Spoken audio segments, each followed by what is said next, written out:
Tempat belajar ilmu pengetahuan alam untuk para siswa-siswi SMP negeri dan swasta se-Indonesia yang cantik dan pintar, yang ganteng dan cerdas.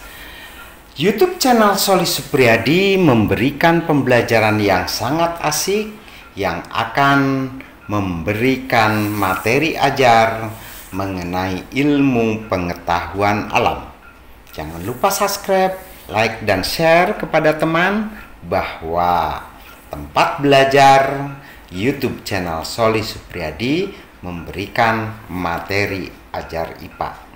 Juga YouTube ini bisa juga dibuka di Facebook Soli Supriyadi, Twitter, dan Instagram.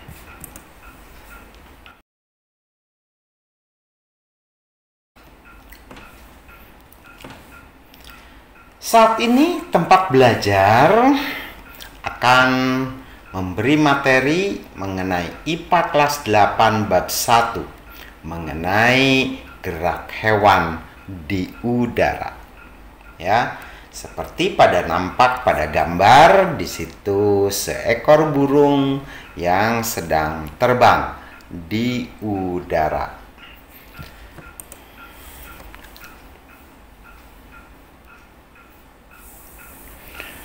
Para pencinta YouTuber yang berbahagia, gerak hewan di udara.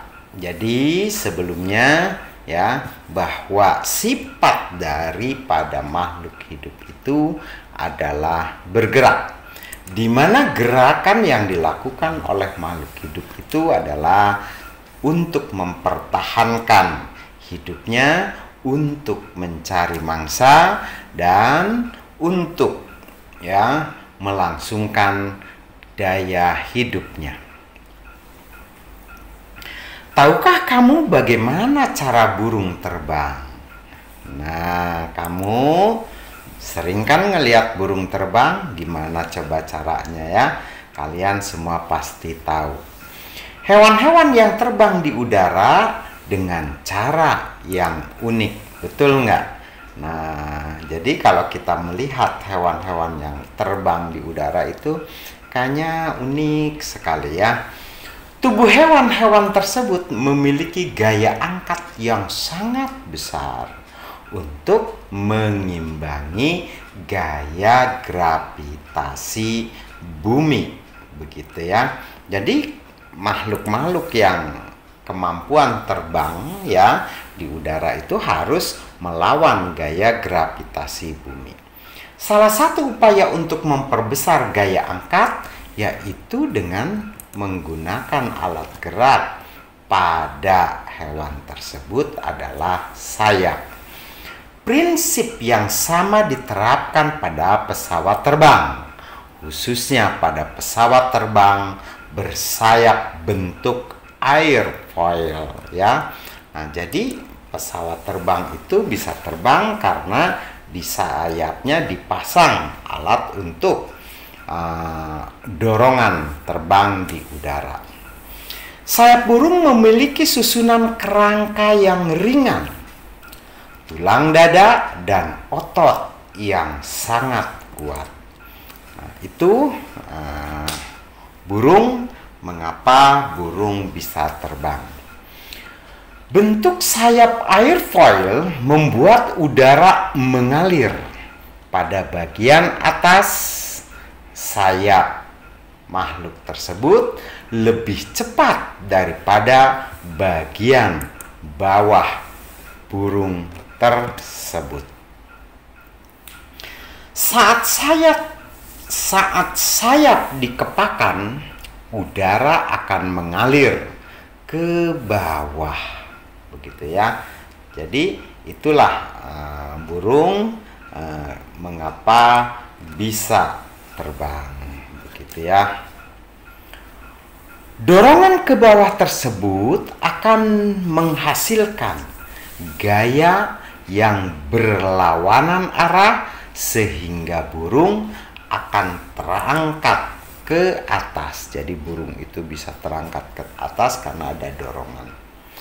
Bagaimana dengan gerak hewan yang ada di darat? Nah, kalau tadi di udara, sekarang yang ada di darat. Kecenderungan hewan yang hidup di darat adalah memiliki otot dan tulang yang kuat. Nah, otot dan tulang yang kuat pada bagian mana? Itu tergantung pada hewan. Otot dan tulang tersebut diperkuat untuk mengatasi inersia, kecenderungan tubuh untuk diam, dan untuk menyimpan energi pegas atau elastisitas untuk melakukan berbagai macam aktivitas gitu.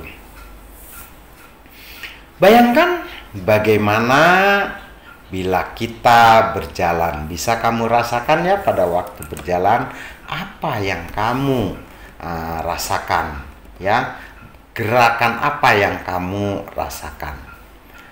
Seorang mulai berjalan dengan mendorong lantai dengan kakinya. Lantai kemudian diberikan gaya balik yang sama dan berlawanan arah pada kaki orang tersebut. Lihat, mana yang berlawanan arah, yaitu kaki ya dengan lantai, begitu ya. Nah, jadi kaki itu menendang, mendorong ya. Gaya inilah yang menggerakkan orang tersebut ke depan. Jadi kita berjalan ke depan itu karena kita menekan ya ke lantai. Nah, sehingga kita terdorong laju ke depan. Memberikan gaya pada udara dan udara tersebut mendorong balik, sayap burung itu bergerak terbang ke depan. Begitu ya. Oke, saya ingatkan kembali, jangan lupa subscribe ya. Gajah dan kerbau memiliki massa tubuh yang besar. Akibatnya, untuk bergerak, gajah dan kerbau harus melawan inersia yang nilainya juga harus lebih besar ya, karena kondisi beban tubuh. Namun, perbedaan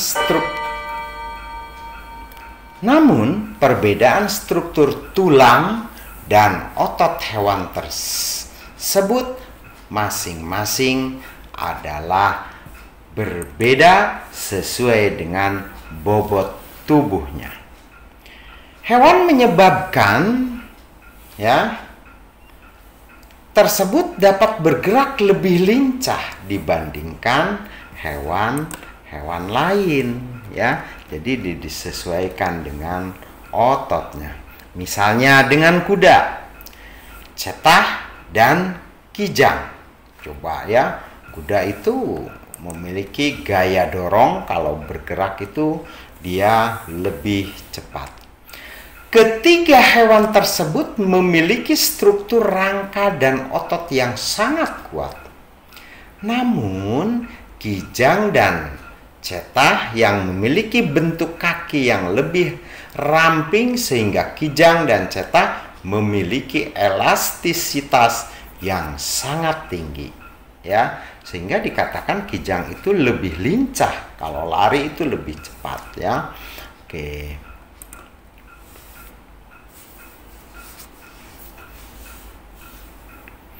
Bentuk kaki yang lebih ramping tersebut mengakibatkan kijang dan cetah pada saat berlari lebih banyak melompat ke udara dan meluncur di udara, begitu ya.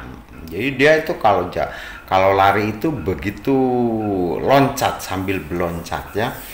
Gaya gesek udara yang jauh lebih kecil daripada gaya gesek permukaan tanah membuat kijang dapat berlari dengan kecepatan yang lebih tinggi daripada kuda, gitu ya. Oke, para siswa-siswi yang sedang dan telah menonton YouTube kami ya. Mudah-mudahan kalian tertarik kembali dengan YouTube kami yang khusus akan menyampaikan tentang pelajaran-pelajaran IPA untuk para siswi SMP ya, tempat belajar siswa.